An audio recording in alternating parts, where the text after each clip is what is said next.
And what Gulen put in his writing is really giving us very strong ideas how different groups, religious groups, ethnic groups can come together and how they can create dialogue. Relationship between different groups and religious groups, it's very important in such groups.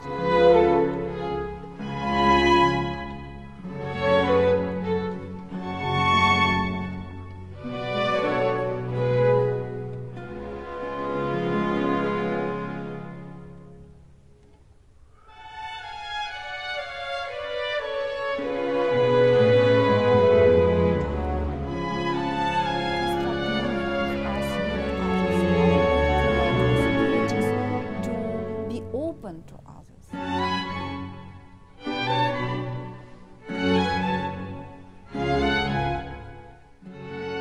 My name is Karina Karastelina, and I'm Associate Professor at the School for Conflict Analysis and Resolution, George Mason University. Our school is the first and still, I'm really glad to say, the best school in our field. We produce a lot of PhD students, and by the way, a lot of them also come from Turkey. We have Turkish PhD students and master students in our school.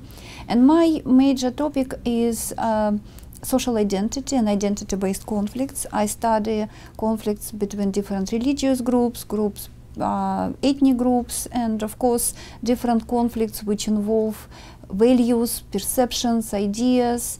That's why for me it was important to understand different approaches to conflict resolution and peace building.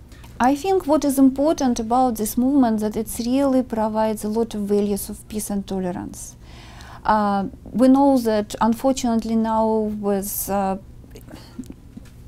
declining relationship between different groups and religious hatred and all this, it's very important that such groups really come in with ideas of peace and justice and dialogue.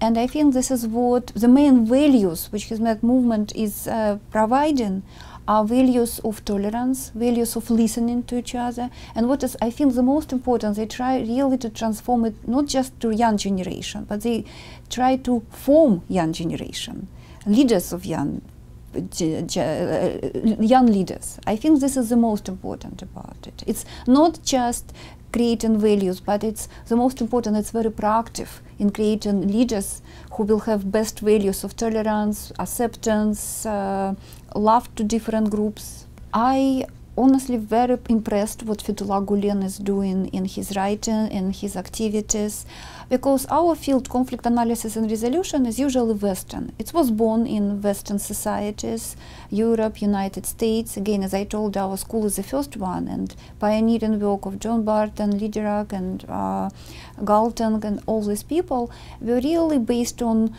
some Western conceptions. And because I worked a lot with different groups of people, I done a lot of research in Crimea with Crimean Tatars, and work with issues. I was doing research in Morocco, I was doing research in Turkey, and other places. I found that sometimes Western theories are not enough. People do not really connect to them. There are no this value bridge between what Western theories can provide, and they were very strong and very interesting, because I study social identity and it really explains identity-based conflicts very well. But we need more ideas, more understanding from different perspectives, and I think what Fethullah Gulen is doing is an excellent work of formulating the same ideas of dialogue, of impediment to peace, of ideas why people hate each other and what should be done about it, but he's formulating from his point of view, introduction religious views, introduction more cultural views. And I think why I really like his work and why I'm writing about it, and glad always to present at conferences, because I see wonderful fusion. Then we connect what we know from Western theoretical perspective, and what Gulen is put in his writing is really giving us very strong ideas how different groups, religious groups, ethnic groups can come together and how they can create dialogue. Because, for example, Gulen is very honest. He's telling that negative perceptions actually exist on both sides. There are negative perceptions of Muslims in some societies, but Muslims also believe that West tried to overpower them and tried to use them. And he is honest, telling that we have to come together and we start hating, we start perceiving. He also believes that these negative perceptions overwhelm him now, and he believes that love perceptions, positive perceptions, ideas of tolerance toward others are natural to people. He really believes that we have to come together and think about our commonalities, not about our differences. And this is what exactly we can find in social identity theories, but formulated in different words, in different ideas, more scientifically. That's why sometimes it's hard to reach to people on the ground. So what Gulen is doing is really contributing a lot into peace building activities. What I usually very impressed by what Fethullah Gulen is doing is really bringing ideas of social dialogue, and dialogue sometimes misunderstood in many cases. People believe that if we involved in dialogue, you have to finally come to some common ground. And that's why people sometimes afraid to come into dialogue, because they think they will be forced to agree with something, with people who they do not understand, or people who they do not like, or they do not share particular values with these people. What Fethullah Gulen is actually telling that when you involve in dialogue, it's not about agreement. It's not about coming into the commonality and agreeing on some particular points. It's not negotiation. Dialogue is opening perspectives. Dialogue is about opportunity to learn what other people are speaking about. And it's also connected with past traumas. You have to understand why people feel right now in particular way. You have to listen and give opportunity for voices of other people. What usually is suppressed, it's exactly the idea that we are not interested in what they are thinking about. We are interested in what they are doing right now, and why they are doing. It's not what we really want to know. And dialogue exactly opening ideas why. How we construct meaning of us and others, how we create possibilities to be open to others about our concerns, our ideas, because usually what people bring into table and are their interests. But what Gulen is telling us, together with some Western theories, and I really like that there are a lot of parallel between it, that let's go deeper. What are our needs? What are our underlying identities? Why we like some other people, why we do not like other people? What are foundation for common understanding? It's not about coming together. Understanding does not mean you have to agree. Understanding means we know why you are so sad. We know why you need this.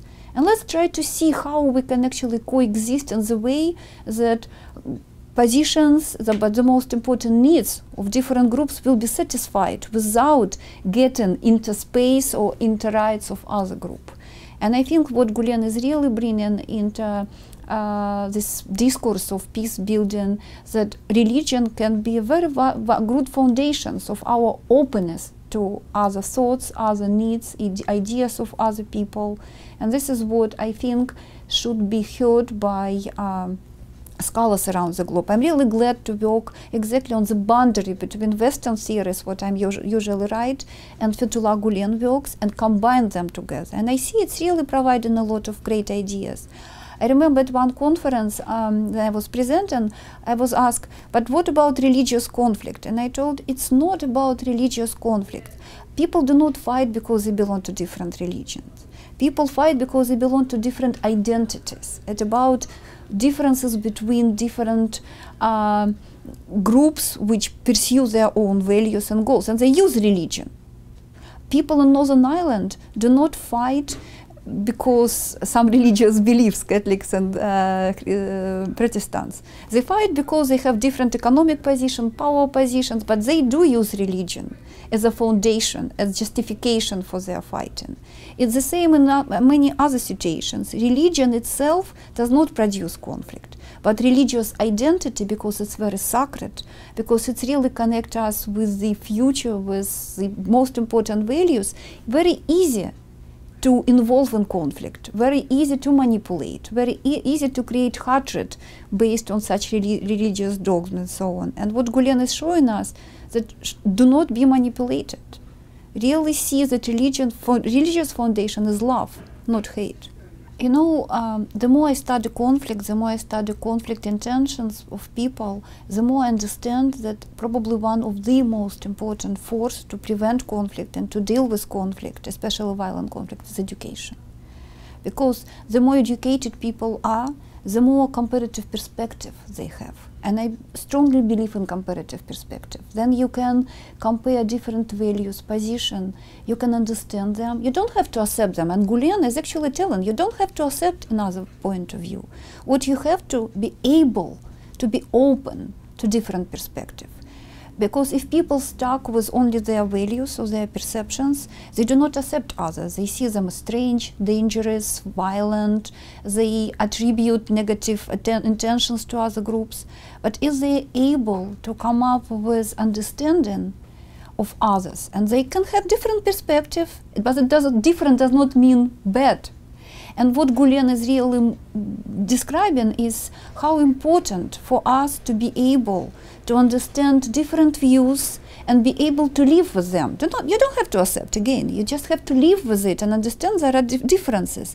And what I believe education is doing, it's exactly providing us ability to be comparative, ability to be to understand multi-perspectivity of different ideas. So I do believe that what can be done in a lot of conflicts, to prevent a lot of conflicts, and even in the midst of the conflicts, is idea of education. So what Gulen is doing through the education, it's very well-rounded education. He really creates these values of being tolerant, the values of being accepting, values to be open to different points of views, and this is what I think the most important, because when we have violence when people decide that the only way is their way. And what we see now in many conflicts, it's exactly situation that people decide you will do how we say, you will behave how we say, you will live how we say, or you will be killed, or you will be expelled. And what Gulen system education is giving us, opportunity to see difference, appreciate difference, an opportunity to create deep values of peace and loving others. The only movement that I know, Muslim movement, which knows how to make Muslims part of the modern world. One of the things that the Hizmet movement does is to help us to see how you can translate these deeper sources of Islam into the modern world.